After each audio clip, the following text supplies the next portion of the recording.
Shalom Aleichem, Bisem Yeshua Hamasiah, salam sejahtera di dalam nama Tuhan Yesus Kristus. Saya Pendeta Henry Tandianta MBS. Saudara, saya ngelus dada ya. Membaca berita ini saya ngelus dada. Saya sih kenal dengan orangnya ini. Ya, kenal, tapi ya kenal begitu saja ya. Begini ya, pendeta membunuh wanita becak kayu. Nah, supaya ini ya. Pendeta bunuh wanita di becak kayu. Ya. Ada seorang pendeta ya dari Gereja Bejat Indonesia. Ya. Gereja Bejat Indonesia ini punya pendeta ya. Saya sebenarnya ya tahulah ya. Karena salah satu ciri khas pendeta ini kepalanya pelontos, saudara ya. Usianya berarti sekarang sekitar 40 tahunan itu. Dulu memang dia aktivis di Gereja Bejat Indonesia. Dia membunuh seorang wanita. Wanita ini adalah pemuji atau sering disebut singer atau disebut penari. Biasanya pakai rok mini. Ya. Lalu dibunuh di satu apartemen, lalu dibuang di tol becak kayu, Bekasi Cawang Kampung Melayu. Ini tol jarang dipakai, saudara. Saya sekali dua kali pernah lewat tol ini. Jaraknya pendek, bayarnya setahu saya 14.000. Jadi ketika kita masuk, ya ampun, cuma segitu bayar 14.000 kalau nggak salah. Makanya jarang orang mau lewat di situ, ya. Bekasi Cawang Kampung Melayu, tol becak kayu. Itu tubuh wanita itu diangkut ya dari apartemen pakai troli, lalu dibungkus, tentu saja di situ seperti gede gitu, di lift, ketahuan semua di lift ya toh. Banyak orang lihat, CCTV banyak lihat. Ya ini si botak ini lupa nutupin kepalanya pakai topi kayak apa gitu ya. Lalu mentornya ngomong, ya benar, ini memang dulu anak buah kami di gereja X gitu, di wilayah X ya. Mentornya dari gereja bingung, gereja bingung, dulu gereja bingung Indonesia, sekarang Gereja Bejat Indonesia ya. Ini gereja memang bejat, Bapak Ibu Saudara. Bapak Ibu bayangin itu wanita ditaruh di apartemen, udah pasti mereka urusan bawah perut dulu. Ya, urusan bawah perut dulu, habis itu dibunuh. Itu ya pendeta iblis, saya bilang, dari Gereja Bejat Indonesia. Ya, mentornya itu si GL itu ngakuin dia ya. Wah, itu gereja bejat, Pak. Betul bejat ini gereja. Ya. Saya dulu juga masuk di sana, makanya saya keluar. Salah satunya ya memang saya tahu oleh kuasa Roh Kudus, saya tahu ini bejat ini. Gereja seperti ini.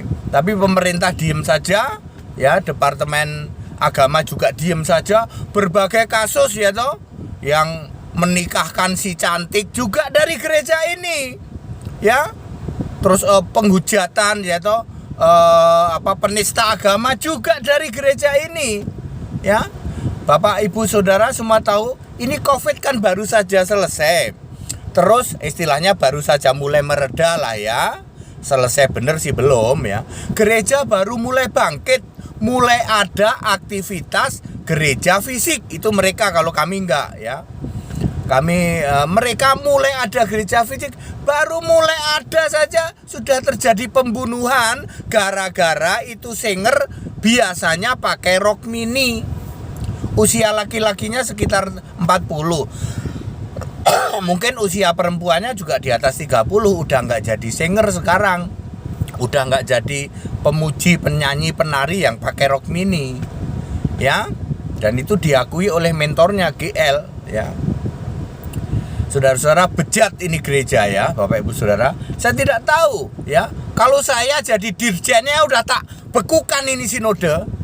Ya, kalau saya yang jadi dirjennya ini betul-betul ya. Saudara tahu gereja Tritunggal seperti ini, Tritunggal seperti ini, kira-kira yang disembah siapa? Iblis, Bapak Iblis pasti, saudara. Ya, moral dari mana, ya toh? Ya, menyembah Tuhan dari mana? Yang bunuh orang kayak begitu, membuang jasadnya di tol becak kayu. Ya, yang mau menikahkan dengan wanita cantik, ya toh? Yang mau mensponsori penista agama.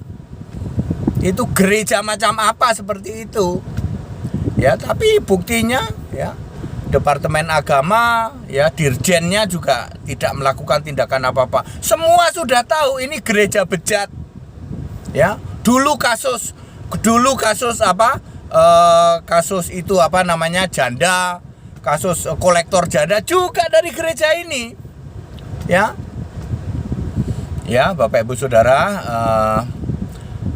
saya betul-betul prihatin dengan hal ini. Saya kenal tuh dengan laki-lakinya itu dulu kalau nggak salah di daerah Kelapa Gading, setahu saya ya ini orang ya namanya juga dulu kan di lingkungan gereja itu kadang-kadang kenal gitu ya, suka membawakan firman juga dia. Tapi waktu di era saya itu kan, saya kan keluar dari sinode ini tuh 2018 ya. Dia itu masih ada itu ya. Memang saya tidak terlalu mengenal dekat ya. Ini orang Batak setahu saya. Orang Batak, kepalanya pelontos ya. Seperti itu.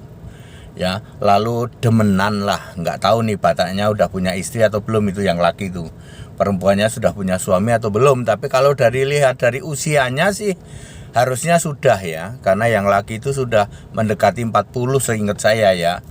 Waktu itu selisih sama saya mungkin 10 tahunan begitulah ya. Seingat saya mohon maaf kalau salah, seingat saya dia itu pernah malang melintang di Kelapa Gading. Seingat saya loh ya, seingat saya. Terus yang perempuan saya tidak tahu pasti yang mana ya. Yang mana yang perempuan saya tidak tahu pasti, tetapi saya duga sekarang sudah tidak jadi pemuji atau singer, sudah tidak jadi penari di mimbar ya, di altar ya. Mungkin karena faktor usia. Kan biasanya gereja bejat ini pinter. Yang nari-nari, yang nyanyi-nyanyi cewek-cewek di depan itu, di altar itu harus syaratnya berusia di bawah 30 tahun, itu diakui oleh mentornya loh. GL mengakui begitu loh. Ya. Iya dong, dipilih yang masih seger-seger gitu. Pinternya ya pendeta-pendeta dari gereja bejat ini pinter banget gitu loh, nyari pemuji yang cewek-cewek masih gitu ya, masih imut-imut di bawah 30 tahun ya. Terus tol becak kayu itu memang salah satu tol yang jarang dilewati. Tadi jaraknya pendek tapi harganya seingat saya ya mungkin 14.000. Jadi saya mungkin hanya pernah lewat 1-2 kali lewat situ. Dan ketika lewat saya nyesel, cuman segini 14.000 gitu ya. Ya, itu memang Bekasi, Cawang, Kampung Melayu. Setahu saya becak kayu itu singkatannya Bekasi, Cawang, Kampung Melayu setahu saya. Itu termasuk tol yang jarang dilewati oleh orang. Baik Bapak Ibu Saudara, apa yang ingin saya simpulkan dari ini? Betapa ya Bapak Ibu, ada gereja, ngaku gereja ya, bejat seperti ini ya, didiamkan loh ya. Kasusnya banyak, mulai dari dulu yang namanya seksual harassment dibiarkan, lalu yang kasus rohaniawan cantik didiamkan. Terus kasus apa lagi? Kasus pensponsor penista agama didiamkan. Ya, pemerintah nggak tahu apa karena tidak tahu atau pura-pura tidak tahu, saya tidak ngerti, Pak. Ya. Yang jelas saya adalah mengalami sendiri. Saya dulu mantan dari situ ya, tapi tidak lama saya juga karena saya tahu ya. Ini betul-betul gereja saya terus terang aja, gereja iblis ini. Yang disembah itu Bapak Iblis. Tidak mungkin itu kalau dia mengaku Kristen. Haleluya. Ya, itu paling saya mesti ngomong gimana Bapak Ibu Saudara ya. Jadi pendeta membunuh wanita di tol becak kayu. Sebenarnya membunuhnya di apartemen, dibuang di tol becak kayu. Dan ini semua sudah tahu dari gereja, ya, gereja apa tadi? Ya, gereja biadab ya, atau apapun lah ya. Anda mau ini gereja biadab Indonesia juga boleh. Dulu saya sering nyebut gereja bingung Indonesia. Ini gereja biadab Indonesia. Ya Bapak Ibu Saudara, kita menghimbau ini kasusnya sudah banyak sinode ini. Tapi nggak tahu kenapa pemerintah kok diem saja ya. Kita kekristenan juga empet dengan ini, empet terus terang ya. Ini salah satu bukti bahwa Bapa yang disembah oleh mereka adalah Bapa Iblis, Yohanes 8 ayat 44. Semoga tayangan ini mencerahkan dan orang-orang biar pada tahulah ya. Ternyata gereja biadab Indonesia terus saja kasusnya terjadi. Nah, ya. Jadi jangankan soal urusan bawah perut ya toh, janda simpenan ya toh. Semua pembunuhan terhadap itu semua dari gereja ini kok. Sinode ini kok. Di Surabaya juga begitu. Penipuan berdasar persepuluhan, buah sulung, lalu terjadi penipuan luar biasa, lalu terjadi bunuh-membunuh ya toh. Lalu terjadi urusan nyimpen janda ya. Ya. Seperti itu terjadi memang di gereja bejat ini ya. Gereja bejat atau gereja biadab ini. Segala hormat kemuliaan untuk Yesus Kristus satu-satunya Allah yang benar. Saya mantan dari situ. Jadi saya bersaksi ini Bapak Ibu Saudara, ayo kembali ke Alkitab, ikutin gereja yang Alkitabiah. Ya, yang enggak pakai gitu-gituan ya.